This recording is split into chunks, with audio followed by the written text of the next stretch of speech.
All right, good morning. We're going to continue with the Industrial Revolution. So, we've talked about what the Industrial Revolution is and how it changes the way things are made. And again, it's using machines in factories to mass produce goods with super specialization of labor by workers who are working in large numbers all under one roof. We call that a concentration of labor. We say the states that are the first ones to industrialize are going to have tremendous amount of excess resources, which is ultimately going to equate to power. Industrialization shifts where goods are made in the world.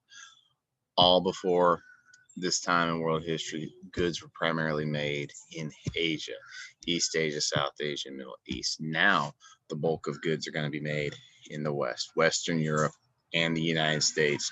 Throw in Japan for good measure, and I haven't gotten you that story yet. And then we said that the industrialization, that there's going to be new economic theories that are going to be used by states to govern their economies. We talked about the theories of capitalism and by Adam Smith in his book, The Wealth of Nations, where he says, laissez-faire, the best thing a government can do to promote economic growth is leave it alone. That government which governs the best is that government which gets in the way the least. It's basically that philosophy. And there's no doubt that industrialization and the theories of capitalism promote wild economic growth in these states. And lots of people are going to benefit from that. You're going to see a rising, emerging middle class in industrialized societies that are doing very, very, very well. But we also said there's massive social effects of the Industrial Revolution. Not everyone's benefiting. Not everyone is economically growing and becoming prosperous. You see the creation of a new urban, rural, low class, a working class, people who are not trained workers. You see rapidly overcrowded cities that become centers of pollution and crime and disease. Working class individuals can oftentimes work 60, 70, 80-hour days, at least in the beginning. It has dramatic impacts on a family. While the idea of the nuclear family, dad leaves and goes to work and mom stays home with kids, becomes a trend and a theme with middle class workers. In the lower classes, the dad, the mom, and sadly, at least for a portion of this time period, even the kids oftentimes have to work in factories.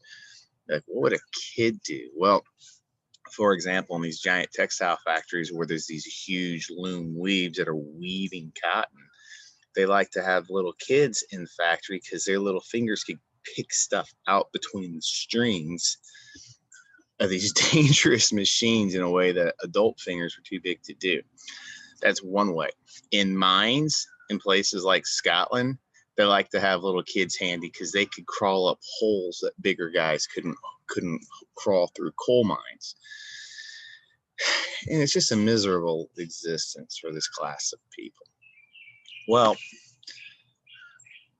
this is during and right after all these political revolutions. And one of the questions you might ask yourself is, how come this class doesn't rise up to do anything about their plight? How come this class of people doesn't fight back? And to be very honest with you, if things had continued the way they were going for much longer, it probably would have. You probably would have seen a true workers' revolution. However, you're going to see some government responses during the 19th century, the 1800s, that are going to attempt to actually placate the working class individuals. It's going to try to actually take care of them, or at least look out for them some. And these reforms are going to at least alleviate some of the problems. So, in response to the social and economic changes brought about by capitalism, Some governments, organizations, and individuals promote reforms, and these reforms are going to have a dramatic impact on the working class by the end of this period. First type of reforms I want to talk about are political reforms. Several of these states that are industrialized are either full-fledged or either democracies, Britain, the United States, France, kind of off and on during this period. They're in cycles of revolution. Germany is going to have some democratic institutions, although they have a very strong monarch. But in these democracies, especially in Britain and especially in the United States, you're going to see political reforms. And the political reforms that you're going to see is increased suffrage. Now remember, suffrage means the right to vote. But for example, by 1900 in the United States, all males, at least in theory, have the right to vote. So at the start of this unit, there wasn't even a United States. And when the United States was created and had its first election, 1788, really the only people who could vote were rich white guys. By the end of this period, all men could vote. Now there's some issues with African Americans in the South, but again, that's really an APUSH story more than it is an AP World History story. But many more people could vote. What happens when you have the right to vote? You don't have to try to affect political change violently. You don't have to have some sort of revolution. You can vote people into power who will look after your interests. And this happens in Britain. This happens in the United States. And this one political reform is going to give a voice to the people, which is going to make it a lot less likely that they're going to need to have a violent political revolution. So this was something that governments did to address the concerns of this rising workers' class. And this is a reaction to the Industrial Revolution. You will also see social reforms created. So one of the really hot button topics in America right now is healthcare. How much healthcare should we give? Germany, in the late 19th century, started to create laws that were designed to take care of elderly workers. Most importantly, pensions, government pensions, which would allow people to stop working at a certain age and still draw an income.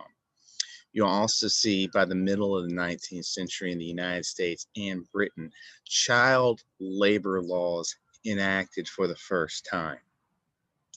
These labor laws address concerns of the working classes. You're going to see other reforms like, well, I'll get to those in just a minute. You're going to see educational reforms.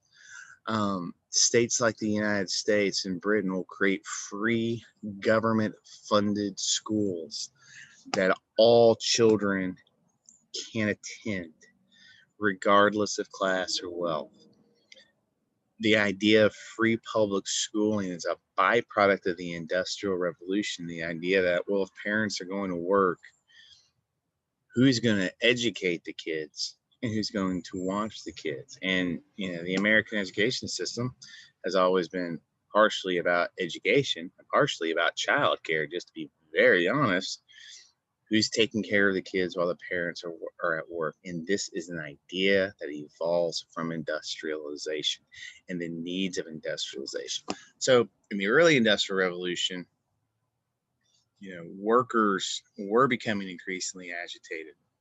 Working class people, the low class, the urban workers, because long hours, the children were having to work. They didn't have a voice in their government. No one was looking out for them.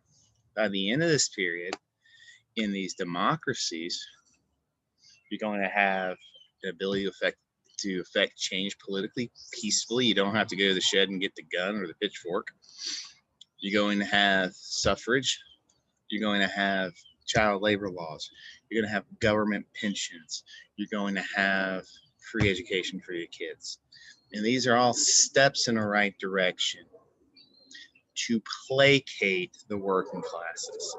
And it's going to have a real effect. Now, not all of these industrialized states are going to be democracies. One of them, Russia, is going to be led by an absolute monarch. And they don't do any of these things. And we'll talk about the Russia story later on, but it's not a coincidence that the one place that was not democratic and did not grant industrial reforms during this time period will eventually see a revolution. But that's a period 4 story. That's not a period 3 story. Now, in addition to the government making reforms to the system, you'll see workers begin to fight back against their factory owners. You know, Adam Smith, would he be a proponent of something like a minimum wage? He would say no, that what should happen is the natural laws of economics will dictate how much an employer has to pay an employee. Well, because many of the workers were so low skilled, and many of the workers, and there was an abundance of available workers, worker pay was very, very, very low. One of the reactions to industrialized capitalism was workers are going to try to fight back. Now, one of the ways they're going to fight back is by the creation of labor unions. And here's how workers fight back. Let's say I work at a factory. There's 1,000 workers under one roof. If I go to the boss and I say, hey, boss, I would like a 40-hour work week. I would like increased pay. I like guaranteed holidays. And by the way, you need to improve the safety of the working facility that I'm at. What's probably going to happen to me is I'm going to get fired. I am just one person. I am a peon. I am easy to replace. But the power of unions is in the idea of collective bargaining. If 1,000 of us all join together and we go marching to the boss and we say, hey, boss, give us these things or we're not coming to work tomorrow, that's a bigger problem because the factory is profitable. The fact that bosses want to keep the factories running, but at the same time, the only way to they can't just fire us because there's 1,000 of us. The power is collectively stronger if you organize and protest and fight back together than as individuals. Now, here's the problem with labor unions and capitalism. What would Adam Smith say about the creation of labor unions? My hypothesis is Adam Smith would say they're perfectly legitimate ways of fighting back. If the owners are not paying the workers enough, this is a way that the working class can fight back, and ultimately an equilibrium will be reached where the workers are paid the right amount. If the workers are demanding $1 million salaries, the factory can't afford to pay that, and they'll shut down the factories. If the demands are just and right, and the choice is we can fix these things if you're a boss and still make a profit and give them some of the things they want, that's what will ultimately happen. Unfortunately, in many places, factory owners actively fight back against labor unions because it's a threat to their business model, and you will see in some instances labor unions be outlawed. Places like Russia, places like Japan. So in the democracies, labor unions tend to have lots of power, and they are going to fight for reforms. So governmental reforms and better ways of organizing yourself as a workforce against the factory owners are both going to contribute to reforms as well. Things that workers are fighting for. improved and safer working conditions, the 40-hour work week. This is the standard in the West now. You know, how long is your work week? 40 hours. For example, my work week, 5 8-hour days, the 40-hour week. This is a cornerstone idea of labor now that we take for granted. That was a result and a reaction to the excesses of industrialization. For this, workers could work 6 days, sometimes 6.5 days, 12-hour shifts, and it was awful. Also, they obviously want better pay. And this is one of the things that does happen throughout time, is that workers get paid more as a result of industrialization, capitalism, and these reforms they're making. Eventually, more of that wealth does permeate its way down to the lower classes. Even the working classes by 1900 are doing a lot better than they were doing 80 years before that, which is not to say that they were living some sort of life of luxury. It's just to say things were getting better. Things were heading in a better direction for working class individuals. So, government responses, organized labor are all things that are going to improve the lot and quality of the working classes. And I do mean working classes in all of the industrialized states. These are big picture statements I'm saying to encapsulate all of them. However, there are still going to be people who are going to suggest that these reforms and the organization of the unions to fight back against government excesses with industrialized capitalism are still not enough. And you're going to have individuals and groups promote alternative visions for society. Industrialized capitalism is the system that is in place in most of these states, where you're going to see people increasingly say, no, this system isn't working for us. We need to create an entirely different system. Now, one of these ideas is socialism. Socialism is kind of an S word in America today. The United States prides itself on being one of the more capitalist states and individual freedoms. It's one of the things that it sets apart. Proponents of American capitalism would argue this is why economically we do so well. But we've had elements of socialism, as we're going to see, for 140 years in our system. Socialism is a political and economic theory that spreads out of industrialization and as a response to industrialized capitalism, which advocates that the means of production, distribution, and exchange of goods should be owned or regulated by the community as a whole. What does that mean? Let me get this to you in a nutshell. Socialism argues that governments need to be more powerful, which is a direct refutation of the capitalist model under Adam Smith, who said, leave it alone. Socialists say, no. We need a big government. We need a strong government. And what does those governments need to do? They need to redistribute wealth. What was the perceived problem with industrialized capitalism? Was the gap between the elites and the working class was too big.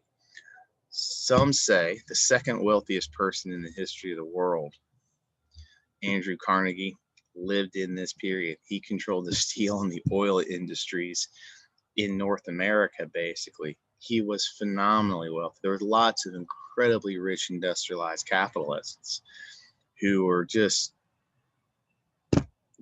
an unimaginable growth in wealth for them. And yet that wealth isn't reaching everybody.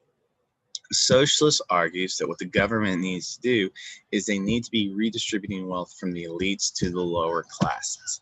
How does the government do that? Are we just taking money from the elites and giving it to the lower classes? Not quite. By providing governmental services. Governmental services like free transportation, like free busing in places like New York City, or cheap busing, health care,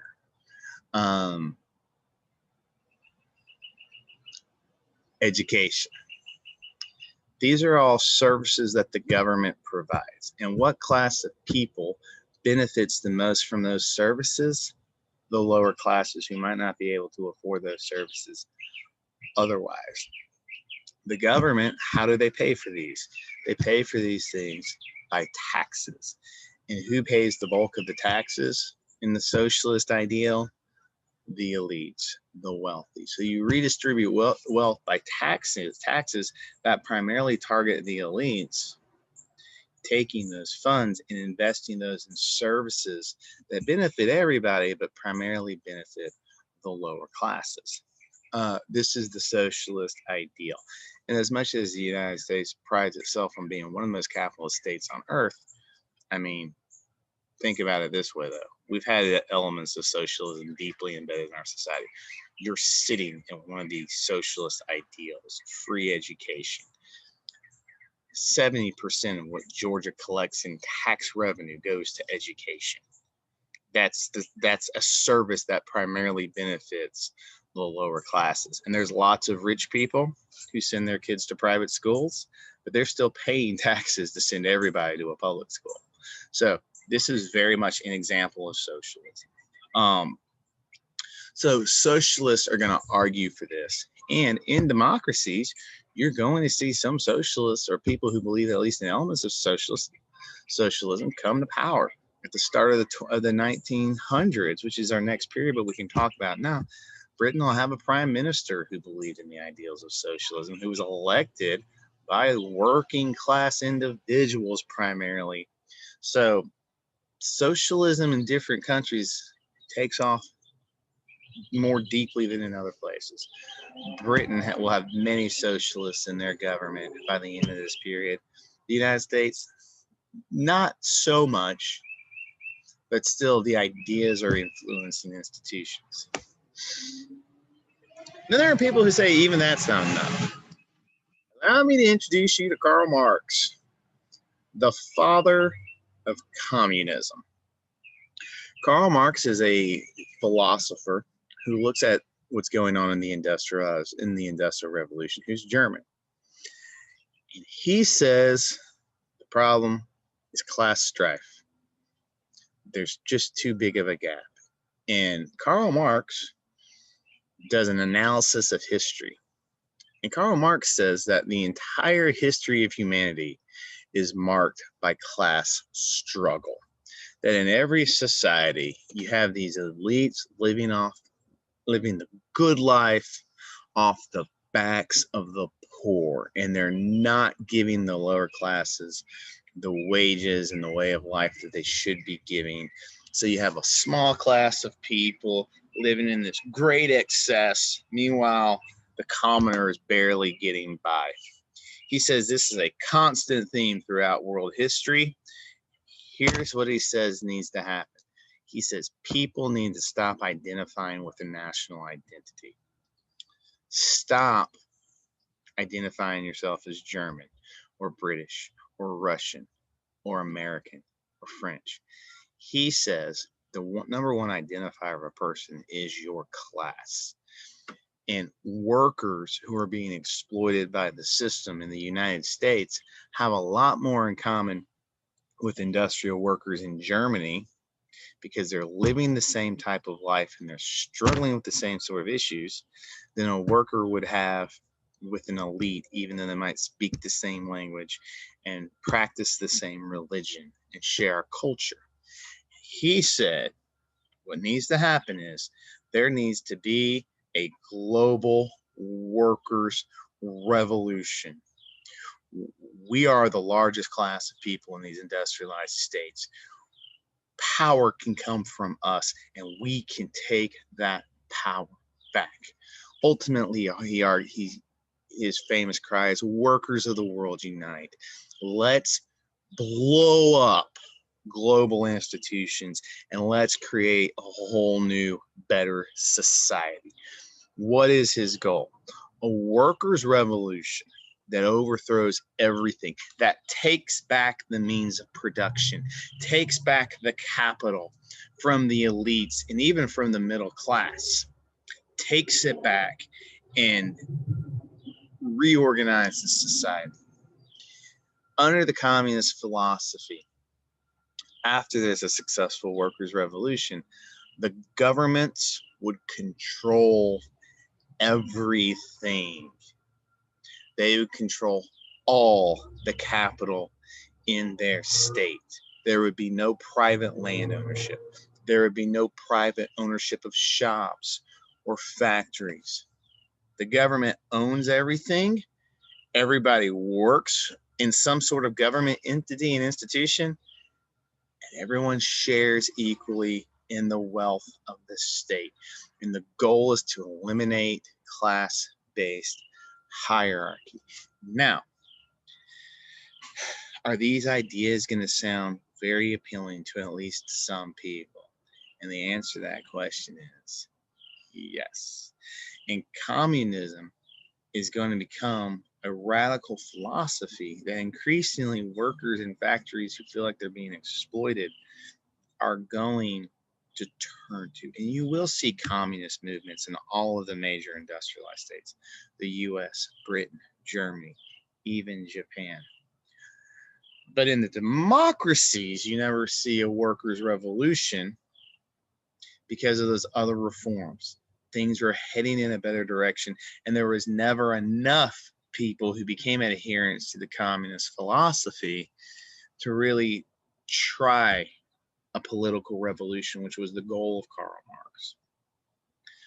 However, in the one place that was not giving workers reforms, Russia, by the end of this period, communism is becoming a bigger and bigger ideal that workers are believing in, and we're going to continue to go down that story in period 4. But if you know anything about Russia, you'll know what happens to them in the 20th century. There are no major successful communist revolutions in period 3. It's just an idea that's gaining some adherence. Okay, by the way, in the United States, we consider communism to be a dirty word. I would agree with you personally. I'm not a fan of the idea of communism. It doesn't make Karl Marx a bad person. He saw a problem. He said, this is a solution, and I think this is the best solution. Now, it turns out that when you try to apply his ideas, as some countries in period 4 will do, it's very, very, very problematic. And we'll talk about those issues going forward. But right now, just know that communism is a theory produced by Karl Marx in period 3 as a rejection of the industrialized capitalist model. And it's an example of someone who has an alternative vision for how they think society could be set up and established. So why isn't there a workers' revolution? It's these things that I've been saying. While the ideals of socialism and communism appeal to many workers, there isn't a workers' revolution. Why not?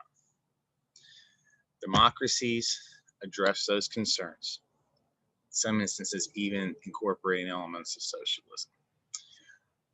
There's growing wages through the work of labor unions, but also one of the things that factory owners start to figure out is, at the end of this period, is, wait a minute, if I actually pay my workers more, you know what my workers can do? They can afford to buy the stuff that I'm making, and a lot of that money will end up back in my hands. One of the first few persons to really figure this out was Henry Ford, who's actually an industrialist associated with the next time period. He pays his car workers much more than the going rate, and the end result was his workers could buy the cars that they were making, and it just increased the market that he had. So there are growing wages by the end of this period, even for working class workers, that was giving them a better life. A growing middle class that was really truly benefiting from industrialized capitalism. What country has the largest middle class in the world? The United States. It's been that way for over 100 years. That middle class that we pride ourselves on, that have not just enough but excess. this was a growing class of people by the end of period 3. And you also see classes of people like this develop in all industrialized states. So you had increasing amount of people entering into the middle class who were enjoying a better quality of life. And also government suppression. In places like Britain, in the United States, in Germany, anytime there was someone barking about political revolution, it tended to get put down, squashed pretty quickly. So you still had powerful governments, and none of these revolution movements in those places ever got to that point where there was enough adherents to have a really even close to successful go with it. All right. Now, these are all Western states that we've talked about.